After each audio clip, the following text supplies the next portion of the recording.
Bom dia, A paz. mais um dia de leitura bíblica, né?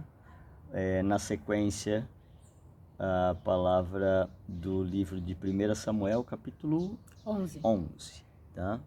Então, hoje é dia 23 Isso. de 2022. 3 de Não, fevereiro de ai, 2025. apaga tudo aí, a minha cabeça tá em outro mundo, realmente, né? Eu acertei a data, né? Dia 23 de fevereiro de 2025, né? E agradecemos nessa manhã de domingo, aqui em São Paulo, fresquinha, né? As nuvens estão bloqueando um pouco os raios fortes do sol, mas o céu azul tá vindo ali. Então logo mais a gente vai estar com aquele calorão de novo.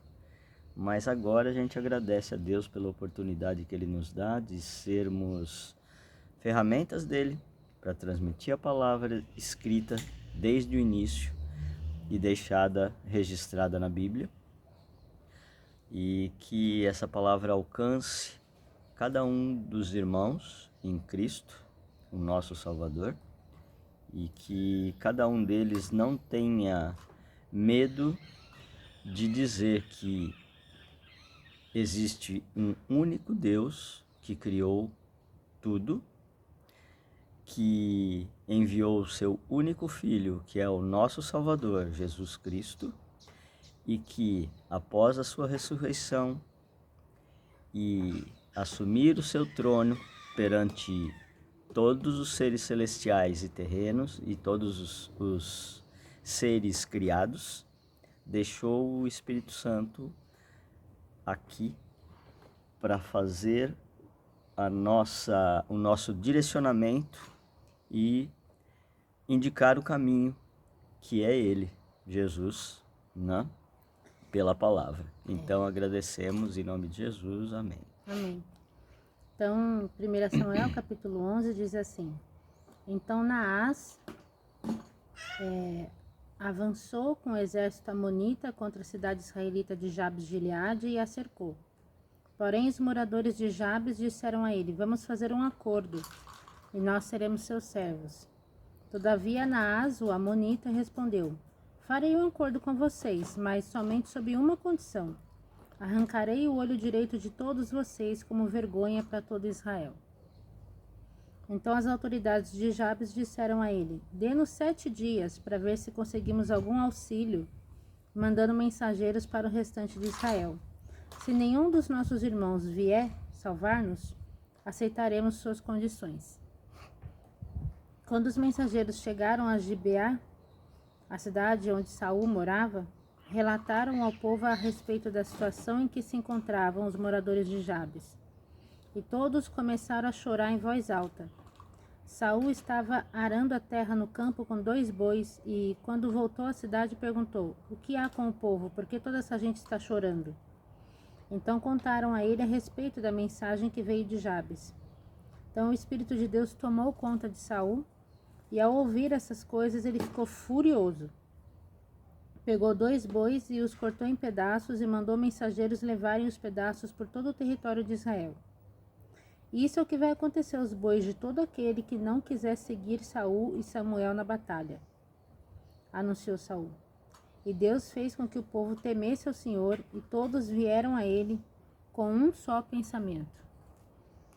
Quando Saul contou os homens em Bezeque, viu que havia 300.000 homens de Israel, além de 30.000 homens de Judá. Em vista disso, mandou os mensageiros de volta a Jabes de Gileade com este recado: Nós iremos salvar vocês amanhã, antes do meio-dia. Foi enorme a alegria do povo quando os mensageiros chegaram com a notícia. Então os homens de Jabes disseram aos amonitas: Amanhã nos entregaremos a vocês, e vocês podem fazer conosco o que desejarem. Armadilha. Mas bem cedo, na manhã seguinte, Saul chegou. Ele dividiu o seu exército em 3 companhias e atacou de surpresa os amonitas, e os matou até a hora mais quente do dia. O restante do exército amonita se espalhou de tal maneira que não ficaram 2 deles juntos.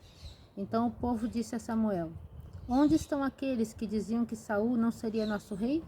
Tragam esses homens aqui e vamos matá-los. Saul, porém, respondeu: ninguém será morto hoje, porque hoje o Senhor trouxe libertação a Israel. Então Samuel disse ao povo: venham, vamos todos a Gilgal e confirmemos Saul como nosso rei. Assim, todo o povo foi a Gilgal e proclamaram Saul rei diante do Senhor. Depois apresentaram ofertas de paz ao Senhor, e Saul e todo Israel estavam muito felizes. Então, primeiro ato heróico perante o povo, com a bênção de Deus, né? Pelo poder do Espírito Santo. Exato. Isso que é importante. Né? Que é sempre aquilo, a oração que eu fiz inicialmente, né? Pedindo, porque o Espírito Santo sempre agiu, né? A única coisa que aconteceu após a ressurreição de Jesus é que ele foi realmente proclamado por Jesus como homem e Espírito, dizendo: o Espírito Santo estará com vocês se houver aquela... Se vocês crerem, né?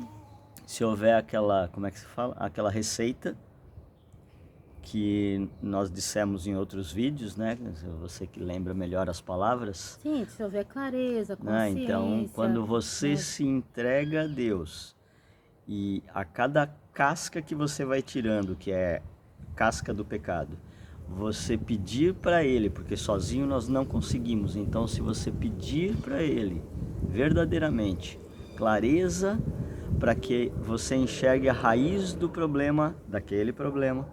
A clareza depois é a consciência, consciência, né? Porque depois da clareza você toma consciência daquilo verdadeiramente. Aí após você tem coragem ali para confessar publicamente, se arrepender, porque muitos pregam arrependa-se, mas se você não tem a clareza e a consciência você simplesmente não tem um arrependimento. Qual que é a outra? Você tem remorso. Remorso, isso. E aí você tem remorso, mas você não tem a clareza do porquê. Ou seja, não curou a raiz do problema. Você etapas, simplesmente foi e fez o que todo mundo faz. Ah, eu me arrependo e tal, e virou a esquina, você está sendo recorrente. É aquilo que Deus sempre falou pelos profetas e Jesus veio reforçar, inclusive no Sermão do Monte, dizendo: vá, você está perdoado, vá e não peques mais. Ou seja, ele te deu a clareza daquilo. Depois do arrependimento você tem a libertação, né? E a graça. E aí a graça. Dois pontos importantes aqui nessa história. O primeiro é que assim, sem o Espírito Santo de Deus a gente não é nada.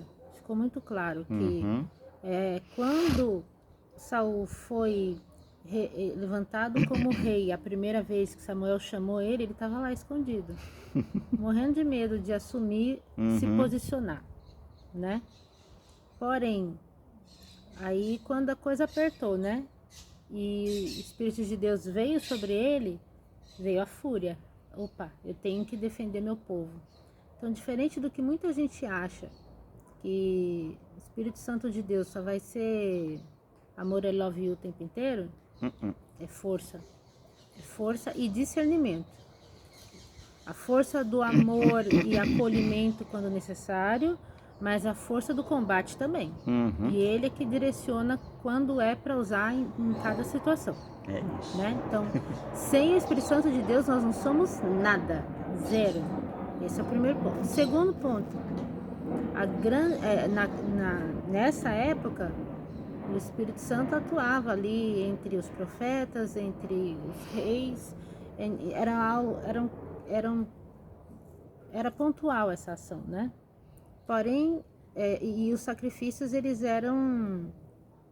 apontavam para o que ia acontecer com Jesus. Uma vez que Jesus foi o grande sacrifício, né? Não é necessário mais nenhum. Essa é uma baita de uma diferença. E mais do que isso, porque Jesus morreu por nós, o véu do templo foi rasgado. Então agora, o único intermediário entre nós e o Pai é o próprio Jesus. Ele é o nosso sumo sacerdote. Já naquela época, para que as pessoas pudessem, né, pedir perdão pelos seus pecados e conversar com Deus, elas precisavam sim, ou de um profeta, ou de um sacerdote, entendeu? E hoje basta que elas passem por esse processo de realmente reconhecer Jesus como Filho de Deus, como o único e suficiente Salvador, entregar a vida delas para Ele, que elas podem ser batizadas pelo Espírito Santo de Deus. Podem, uma possibilidade. E que isso se cumpra, né? Porque estamos no tempo da graça e é para isso que serve esse tempo. Não é para a gente ficar aproveitando, né, esse tempo da graça com amenidades. Esse tem um foco muito, muito preciso, porque esse tempo tá para acabar, né? E quanto mais as pessoas estão dormindo no ponto, mais elas estão correndo o risco de a hora que a porta fechar, não ter mais como entrar. Certo? Só uma coisa que ele sussurrou aqui, complementando o que a Lígia estava falando, né, do Espírito Santo, quando nessa leitura vem primeiro o sentimento, preciso fazer algo, é aquele sentimento interno, e aí você recorre a Deus em primeiro lugar,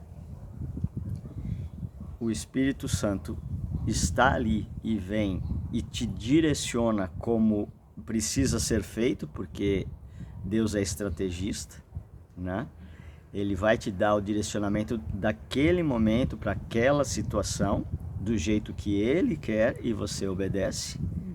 A vitória vem. Por quê? Busque as coisas do Senhor em primeiro lugar e tudo lhe será acrescentado. E Ele não repete estratégia. Não. Né? Então é muito bacana. Se você pega a história de Gideão, a história de Josué em Jericó, para cada situação uma estratégia diferente, e algumas que parecem muito loucas, né? Por exemplo, Jericó, vai dar umas voltinhas em volta da cidade que o muro vai cair, mas dá uma voltinha e dá uns berros, entendeu? Aí você fala, meu, coisa de louco, né? Mas é isso. O Senhor faz, às vezes, a gente passar por louco perante o mundo. E como Naamã, né, mergulhando no Jordão 7 vezes também. A repetição das histórias que a Lígia está dizendo aqui e frisando, desculpa te atrapalhar, imagina. Mas frisando o número 7. Exato. 7 mergulhos de Naamã, 7 voltas em Jericó, 7 dias que o povo pediu aqui nessa palavra para ter uma resposta, né? É Deus confirmando. E outra, a Bíblia é cheia de códigos, né? Então, leiam e prestem atenção nos códigos para que ele possa revelar o que de fato ele quer contar com aquela história, porque nem sempre é só o que está escrito. Não. Certo? Então essa é a mensagem deste domingo, né? Desejamos a todos que Deus esteja sendo ali representado pelo Espírito Santo a todos vocês, e que a graça de Jesus, o caminho, a verdade e a vida estejam com cada um de nós cada vez mais claro. Né? Amém. Fiquem com Deus.